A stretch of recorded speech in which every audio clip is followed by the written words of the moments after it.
18 নম্বর ওয়ার্ডের পৌর মাতা পিঙ্কি দাস এবং এখানকার ওয়ার্ড সভাপতি সোনারাম দাস, পবিত্র দাস, এদের নেতৃত্বে এই এলাকায় মানুষকে এসআইআর যে স্পেশাল ইন্টেনসিভ রিভিশন সেই সম্পর্কে মানুষকে সচেতন করা হলো, যে কারো ভোটার লিস্ট থেকে যাতে নাম বাদ না যায় এবং যাতে তারা সবাই সচেতন থাকে, যে নির্বাচন কমিশন যেন কোনো চক্রান্তের শিকার এই এলাকার মানুষকে করতে না পারে, সে ব্যাপারে একটা সচেতনতা শিবিরের আয়োজন করা হয়েছে।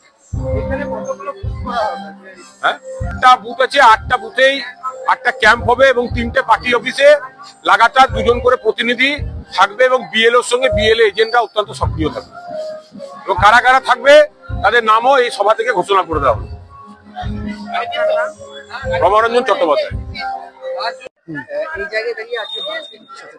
প্রথম কথা এসআই চালু হয়েছে, এই এসআইটাকে মানতে হচ্ছে যেহেতু গভর্নমেন্টের নির্দেশ এবং নির্বাচন কমিশন যেহেতু নির্দেশ দিয়েছে সেই জন্য আমরা মানছি। কিন্তু আমরা একটা সতর্কীকরণ করছি যে এসআই থেকে কোনো মানুষের নাম যদি বাদ যায়, বৈধ ভোটার, আমরা আন্দোলন করব এবং মানুষকে বললাম যে কি কি ডকুমেন্টস তাকে সঙ্গে রাখতে হবে। কারণ মানুষ কিন্তু গরিব মানুষ বেশিরভাগটাই, যারা অসচেতন, এবং তাদেরকে সচেতন করলাম এই কারণেই তারা যেন কোনো অসুবিধায় না পড়ে, তাদের ভোটার লিস্ট থেকে যাতে কোনো নাম বাদ না যায়, তাই আমরা আজকে এই সচেতন সভা করেছি।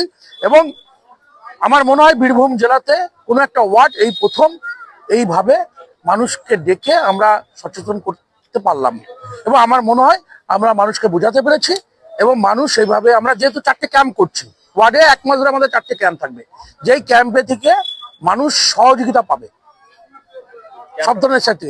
ক্যাম্পগুলো হচ্ছে প্রতিটা পাড়া ওয়াইজ ক্যাম্প করা হচ্ছে, 3-4টে পাড়াকে নিয়ে এক একটা জায়গায় একটা করে ক্যাম্প, 15-16 জন করে দায়িত্ব থাকছে, মানে ভাগ করে দিতে হবে। দেখুন 16 জন একসঙ্গে 1 মাস থাকতে পারবে না, আমরা 4 জন করে ঠিক করেছি, পার জায়গায় 4 জন করে মানুষ ক্যাম্পে থাকবে এবং যে মানুষ আসবে আমরা সঙ্গে সঙ্গে ফর্ম ফিল আপ থেকে শুরু করে যাবো, যেগুলো ডকুমেন্টস লাগবে আমাদের দিতে আমরা সেগুলো বের করে দেবো। 2002 ভোটার লিস্ট থাকবে আমাদের কাছে। সরকারি আধিকারিকরা যদি কোনো বিভ্রান্ত সৃষ্টি করে, কোনো মানুষের বাতিল করতে চায়, সেক্ষেত্রে আপনাদের কি?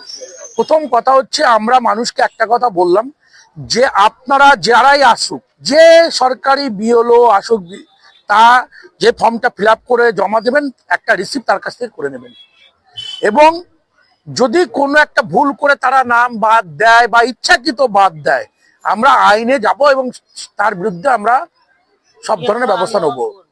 আমরা একটা এই এলাকা 18 নম্বর ওয়ার্ডের একটা লোকেরও বৈধ ভোটার যদি বাদ যায়, আমরা কাউকে ছেড়ে কথা বলবো না, আমরা ঘেরাও করতে বাধ্য হব। পবিত্র দাস।